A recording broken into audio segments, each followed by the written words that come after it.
truth of what I'm going to say. I think the intuition that inequality is divisive and socially corrosive has been around since before the French Revolution.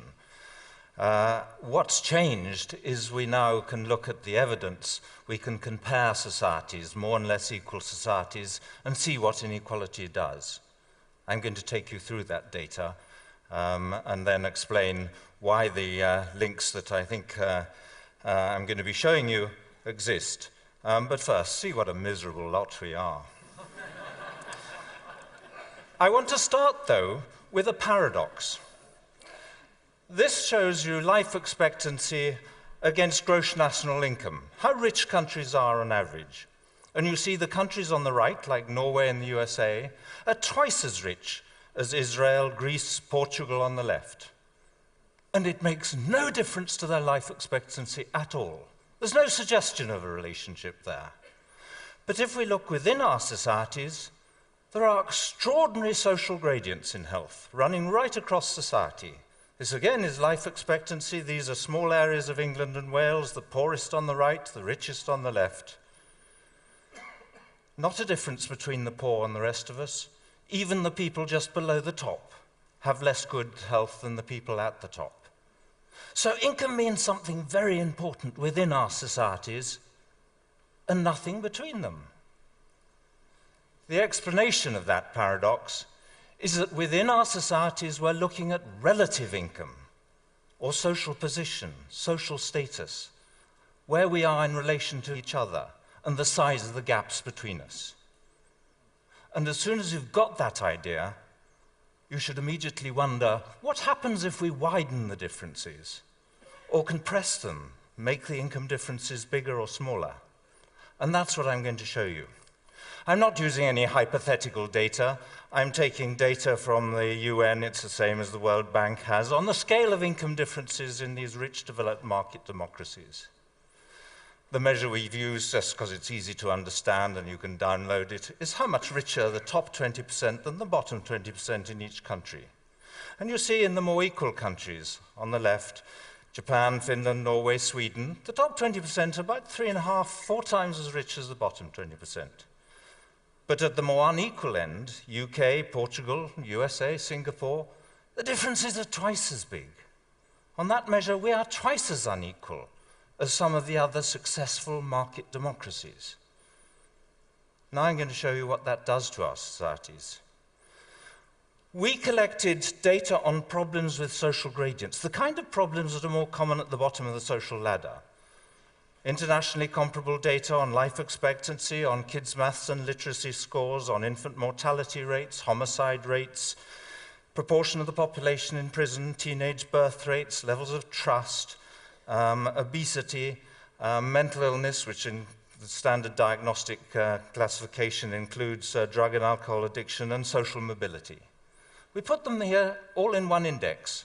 They're all weighted equally. Where a country is sort of average score on these things. And there you see it in relation to the measure of inequality I've just shown you, which I shall use over and over again in the data. The more unequal countries doing worse on all these kinds of social problems. It's an extraordinarily close correlation. But if you look at that same index of health and social problems in relation to GNP per capita, gross national income, there's nothing there. No correlation anymore. We were a little bit worried that people might think we'd been choosing problems to suit our argument and just manufactured this evidence. So we also looked we did a paper in the British Medical Journal on the UNICEF Index of Child Wellbeing. It has 40 different components put together by other people.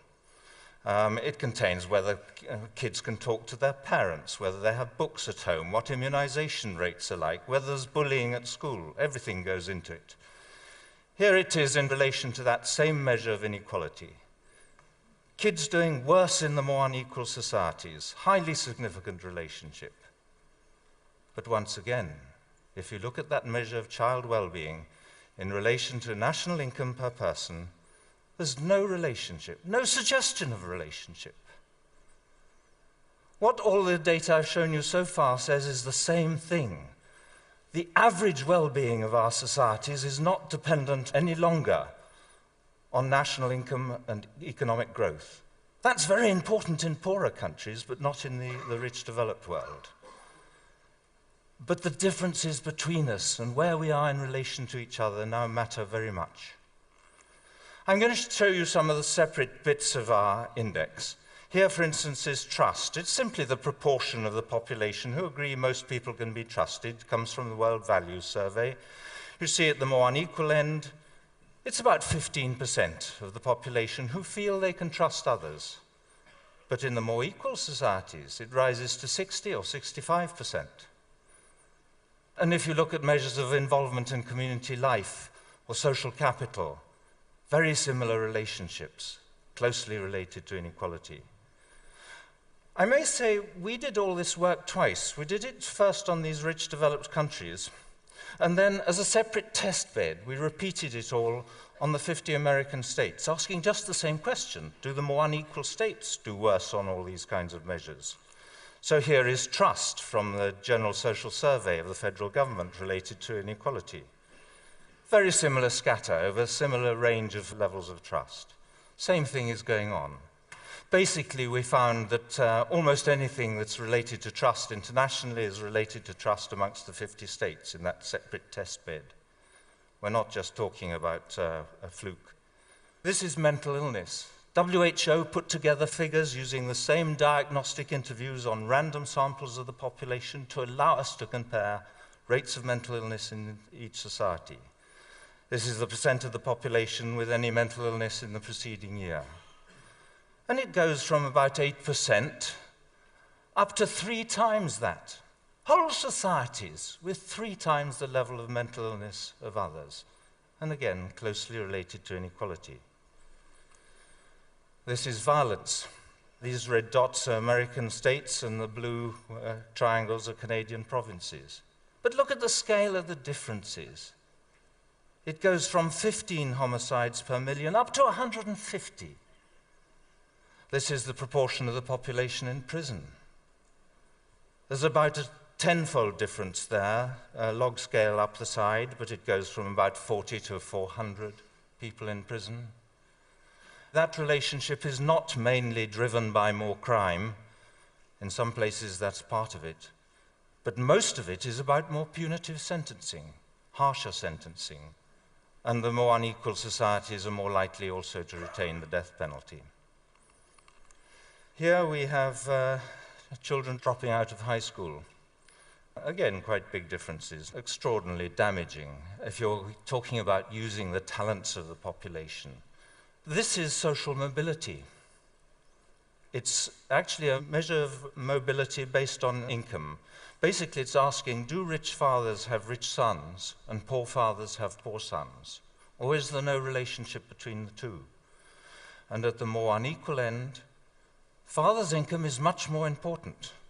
In the UK, USA, and in countries, the Scandinavian countries, father's income is much less important. There's more social mobility. And as we like to say, and I know there are a lot of Americans in the audience here, if Americans want to live the American dream, they should go to Denmark.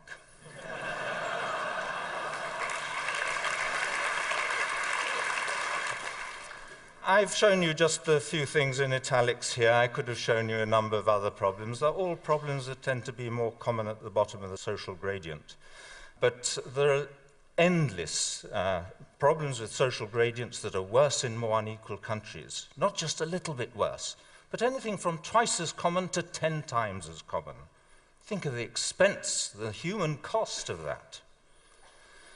I want to go back, though, to this graph that I showed you earlier, where we put it all together, to make 2 points. One is that in graph after graph, we find that the countries that do worst, whatever the outcome, seem to be the more unequal ones. And the ones that do well seem to be the Nordic countries and Japan. So what we're looking at is general social dysfunction related to inequality. It's not just 1 or 2 things that go wrong, it's most things. The other really important point I want to make on this graph is that if you look at the bottom, Sweden and Japan, they're very different countries in all sorts of ways. The position of women, how closely they keep to the nuclear family. They're at opposite ends of the poles in terms of the rich developed world. But another really important difference is how they get their greater equality. Sweden has huge differences in earnings, and it narrows the gap through taxation, generous welfare states, generous benefits, and so on. Japan is rather different, though. It starts off with much smaller differences in earnings before tax. It has lower taxes. It has a smaller welfare state. And in our analysis of the American states, we find rather the same contrast. There are some states that do well through redistribution, some states that do well because they have smaller income differences before tax. So we conclude that it doesn't much matter how you get your greater equality as long as you get there somehow. I'm not talking about perfect equality, I'm talking about what exists in rich, developed market democracies. Another really surprising part of this picture is that it's not just the poor who are affected by inequality. There seems to be some truth in John Donne's "No Man is an Island."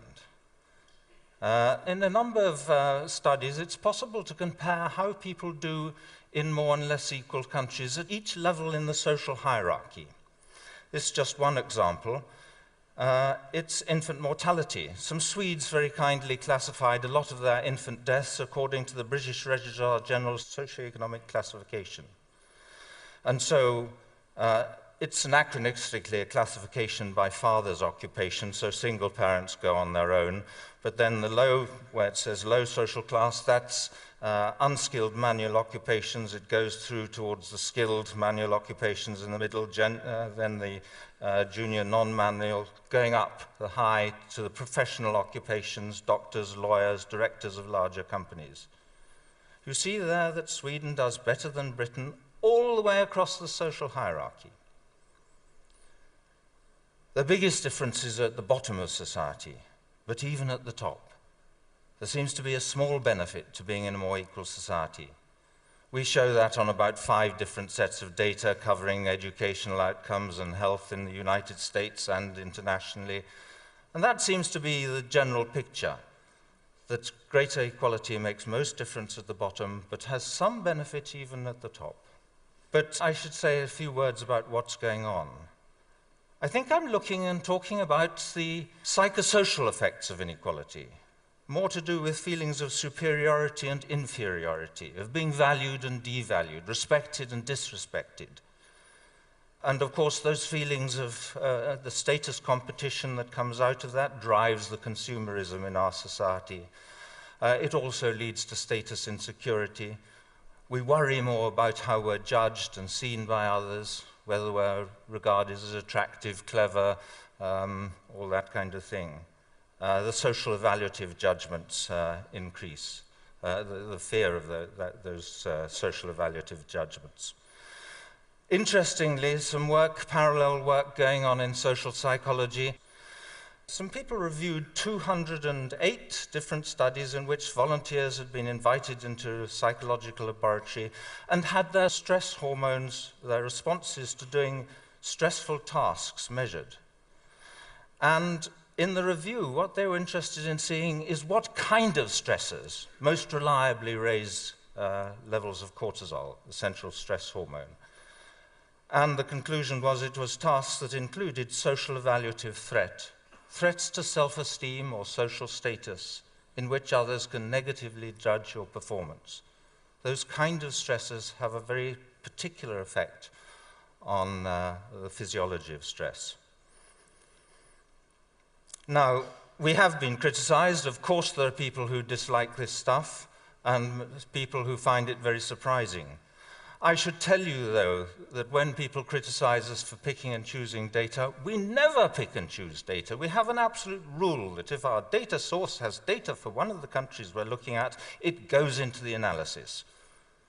Our data source decides whether it's reliable data. We don't. Otherwise, that would introduce bias. What about other countries? There are 200 studies of health in relation to income inequality in the academic peer-reviewed journals. This isn't confined to these countries here, providing a very simple demonstration of the same countries, the same measure of inequality, one problem after another. Why don't we control for other factors? Well, we've shown you that GNP per capita doesn't make any difference. And of course, others using more sophisticated methods in the literature have controlled for poverty and education and so on. What about causality? Correlation in itself doesn't prove causality. We spend a good bit of time, and indeed people know the causal links quite well in some of these outcomes. The big change in our understanding of drivers of health in the rich developed world is how important chronic stress from social sources is, affecting the immune system, the cardiovascular system. Or, for instance, the reason why violence becomes more common in more unequal societies is because people are sensitive to being looked down on. I should say that to deal with this, we've got to deal with the post-tax things and the pre-tax things. We've got to constrain income, the bonus culture, incomes at the top. I think we must make bosses accountable to their employees in any way we can. I think the take-home message, though, is that we can improve the real quality of human life by reducing the differences in incomes between us. Suddenly we have a handle on the psychosocial well-being of whole societies, and that's exciting. Thank you.